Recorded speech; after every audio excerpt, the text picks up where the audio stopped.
Cool. So I'm going to start playing with my new molds. I'm going to start off just by doing clear dice so that I can see how they come up without anything else kind of colouring it or interacting with it.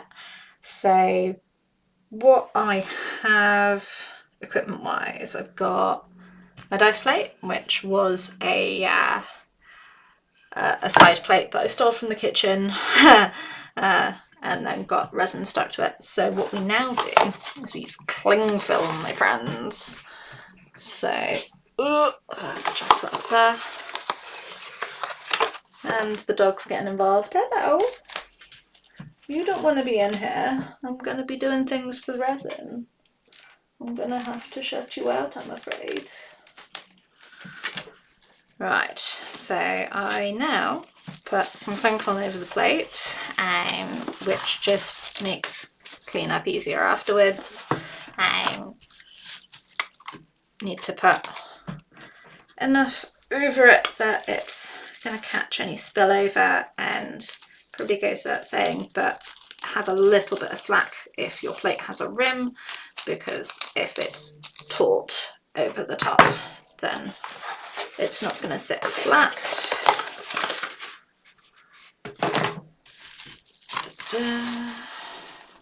Just make sure that that's nicely on that. Cool. So then I've got gloves in size teeny tiny, because I am a teeny tiny human with teeny tiny hands. Then we've got, I'll put that there, the resin that I'm going to be using. So I'm trying a new brand at the moment. Before we went away over the summer, I did a test run of this. So this is the Texpert. I'm not sure how I say it, but that's the one that I'm trying at the moment. Pair of gloves. Cool. Go back in the box. Cool. So yeah, so this is the resin that I'm going to be trying. I have used it once already, and I was really happy with the results. It was really nice to work with. Previously, I've been using Let's Resin, epoxy resin, and this works in the same way, insofar as it's 1-to-1 by volume rather than by weight, and it's got a good work time. Yeah, I'm generically very pleased with this so far, so we're going to give that a go. I've got some measuring cups. I've got some party cups that I'm using as measuring cups. That one's a little bit dusty actually. I'm going to get another one. And as I said, I'm not going to mix any colour into it, so I'm just going to go straight in for a mix of plain clear resin. Get my bag of party cups out and just see if I can find another one.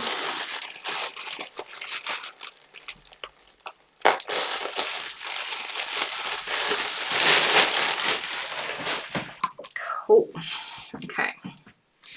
So I've got my resin, I've got my cups, I've got some wooden stirrers which I buy in bulk from wherever. I'm going to veto all of those cups and get some new ones. Don't use dusty cups. You'll end up with dusty resin, and that will be sad.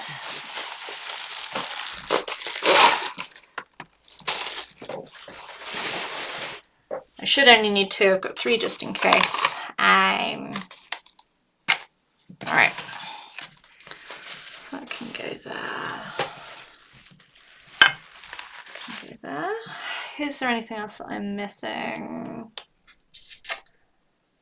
Oh, I've got kitchen roll as well, because this is messy. We're going to make a mess. And you'll notice that I've got this mat as well that I'm using. It's just basically a desk protector that I got off of Amazon, and it's great for working with resin on, because when it dries you can just peel it off, and I can just fold it up to pop it in storage when it's not in use, which is good. Right, I'm going to round the animals up and get them out of the room. Cool. Okay, let's do this. So also, you should whenever you're working with resin, it is a toxic substance. Even if you have resin that is low toxicity, please err on the side of caution. If you've got a respirator, masks of any kind, like, small effort is better than no effort. Look after yourself, you only have one you. Yeah, so let's do this.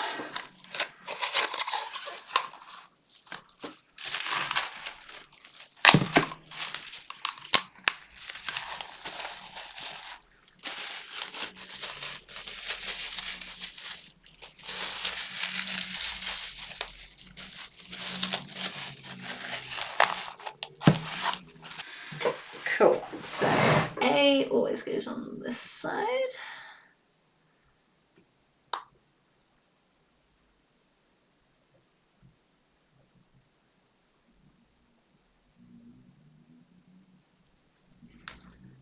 With epoxy resin, you want to make sure that you're not pouring so much in that you're at risk of it flash curing. So flash curing is when it gets so hot that it starts curing immediately. It's gonna mess with your work time. That's a dead cup. It's gonna mess with your work time, and it's not gonna mean, it's gonna mean that you don't have usable resin, and that would be sad. I am doing the very scientific method of pouring by eye and matching it up because measuring cups with measurements written on them are expensive. I think I've actually put a lot in there. Do I want that? Yeah. Cool. Okay. I'm just gonna pop them side by side to check whether I'm happy. I think I've put a smidge more in that one than I need to.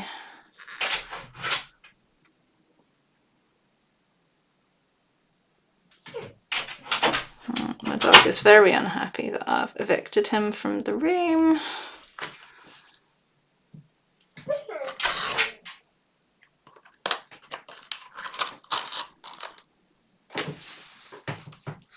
Cool.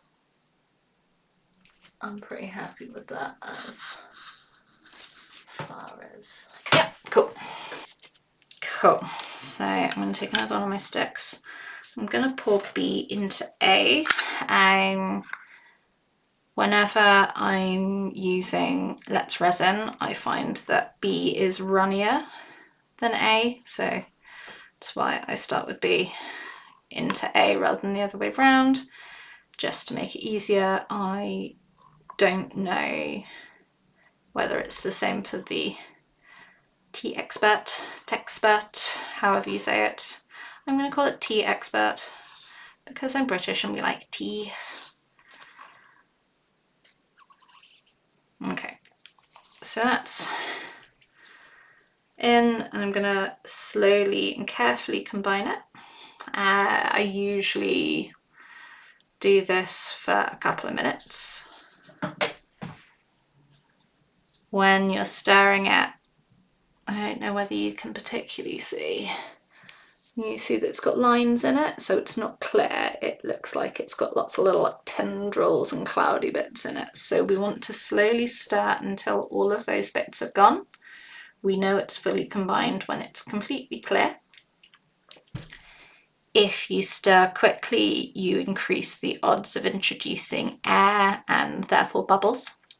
And we don't want to have bubbles in the resin because bubbles in the resin means we're going to get voids in the dice. I use a pressure pot. Highly recommend using a pressure pot.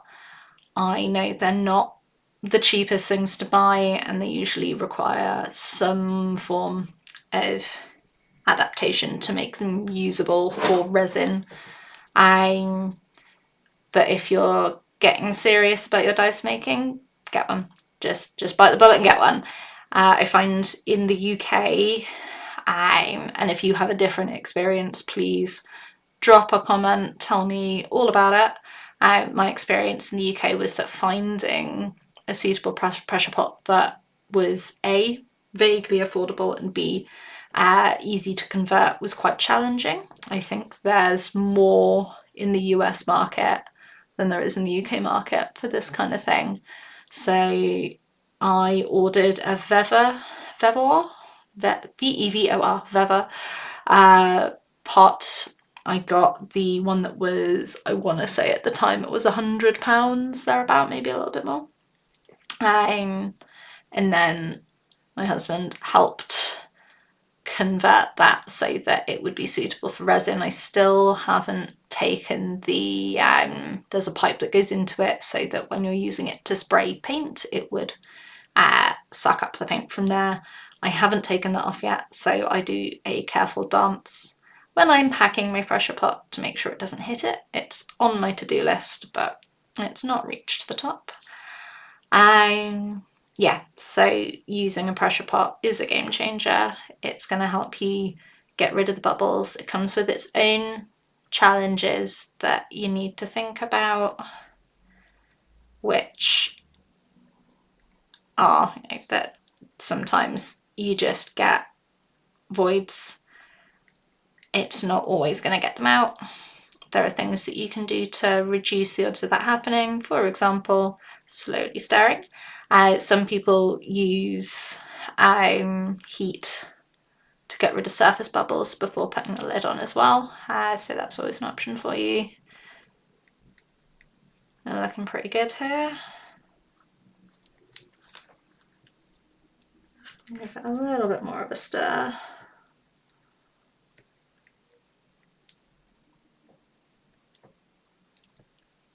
And when you have, like, this is the most I would want to stir together in one vessel. I wouldn't want to do any more because of the risk of the flash curing. And also the more you're trying to combine at one time, the longer you're going to have to stir it to make sure that it is fully combined. Cool. Okay, I think I'm happy with that. So as you can see, that's nice and clear throughout, which is what we want. Cool. So that cup can go over there for the bin. Amazing. So as we're not going to be using any other inclusions or colours or anything else, pop that to one side, then that is going to be ready to pour straight in. And the work time for this resin is 40 minutes. With any resin, the longer you leave it, the thicker it becomes, which can be a benefit. So if you're having trouble with bubbles, if you let it cure a little bit whilst you're still using it, then that can be really helpful. Right, I need to figure out how many of these I can reasonably fit on my plate. I'm being mindful that the lip means that there is a point where it starts curving, and I don't want my plate to mean that I've got wonkiness going on. I reckon I'm only going to be able to do one of the big ones at a time, which is fine. So what I'm going to do is find the other geode, because this one's the geode one that I've picked up. Da-da-da. It's not that one, so it must be that one. Fabulous. Okay, so I'm going to pick up the other geode one and pop that there. And then I will also... Perfect. Do that geode one. Amazing. So let's I'm going to have plenty of resin here, so I'm going to be able to put another one on top. I'm going to stack these up a little bit, but let's see how far this resin goes.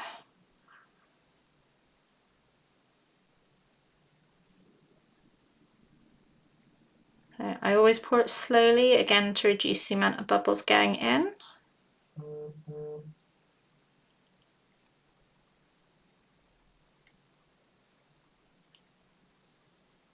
I'm going to let it overflow just a little bit, because when we pop it in the pressure pot, the pressure is going to make more space, and you want enough in here that it's going to backfill into the space.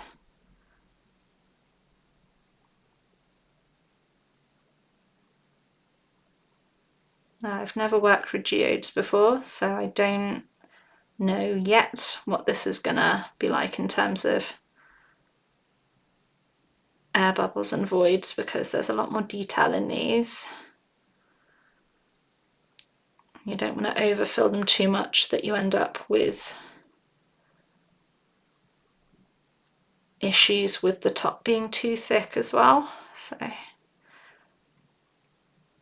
it's a balancing act, but you get used to it the more that you make dice and the more that you go through it, which is great. It's always a learning opportunity. So this will be a fun adventure for me to learn from.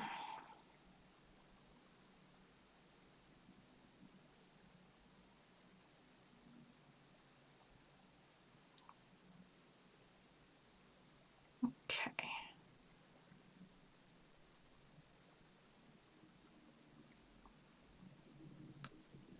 Okay, this is quite full. All right, I think that's okay. I think that's okay. Cool. Yeah, I can see a bubble in there. I can see a bubble. Don't want bubbles. Be gone, bubble. Be gone. Alright. Making a bit of a mess, but that's okay. If you're not making a mess, are you having fun? Cool. Okay, let's do the lids. So when you're going to put your lid on, always get a drizzle of resin on the lid before you put it on, just to help prevent introducing bubbles. This is more important if you've got the ones with the numbers on rather than the blanks, because air could get trapped in the number itself when you put the lid on. But we're going to err on the side of caution. And then this is ready to go on, so I'm going to line my keys up. I've got those 2 dots there, and then I've got 2 on this side and 1 on that side, so I'm going to line myself up, and then just from the centre I'm going to give that a push down. I'm going to go from the centre so that if there are any bits of air in there, that they're being pushed out from the centre rather than being pushed into the centre from the outside. Okay. I'm going to use a little one.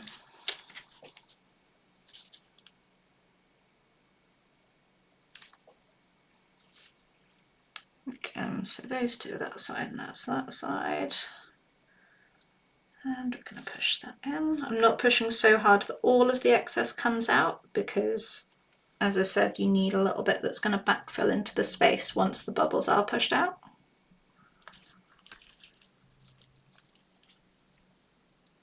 Okay, that's going to go there. Make sure it's on nice and securely. Cool. I've got loads of resin left. Fabulous. Right. Let's do some numbers. Okay, so I'm going to very carefully place that on top there. That's also going to act as a weight for the one below. We're going to want to be extra careful here, because we don't want to make a huge mess and have lots of resin wasted dripping down the sides.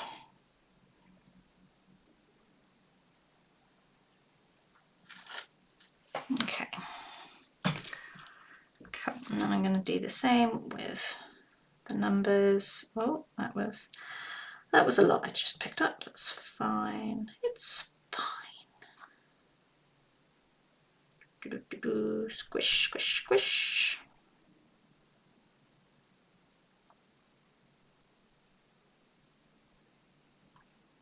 Cool. Now we're going to need to be careful popping the lid on this one because we don't want to add an undue amount of pressure to the one underneath. Okay.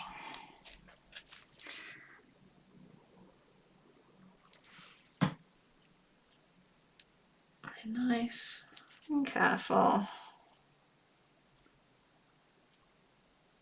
Popping that on. You can get inserts for pressure pots. I've seen them on Etsy. I've seen STLs that you can print if you've got access to a printer that kind of create a stacking system that actually goes straight into your pot, which look like awesome ideas. I do not have one because it won't fit in the pot.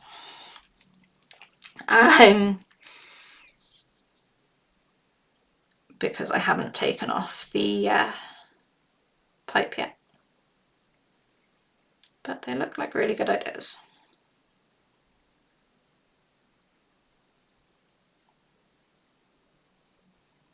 I'll make sure that the resin can flow into the pointy bits at the end of this one. And then just pop a bit on that one. Cool. We're looking good. Looking good, right. That goes on that way around. It's a little harder to tell with this one whether it's on all the way, just where it's got that extra line around the lid.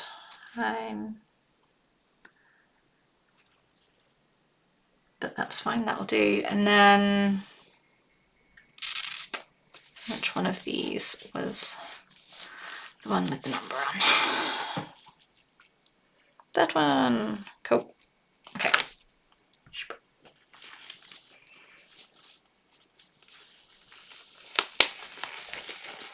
And I feel like I'm talking to myself. Right. This is probably going to take up the rest of the resin.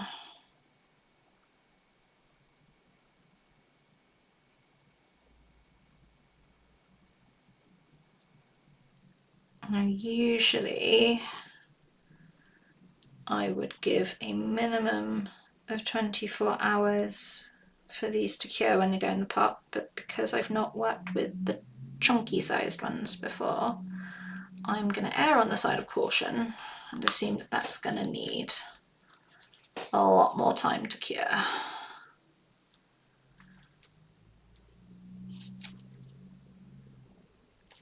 Okay, that one can sit on there. Cool. I've got a little bit of resin left. Not enough to do a full extra set though, so I don't like wasting resin. I don't like wasting resin. It's fine. I will figure something else to do with that. That'd be great. Cool. Okay, so this is going to go in the pressure pot now. That's in the pot. I'm just going to pop the lid on and pressurize that. Yeah, and then we'll see how that turns out.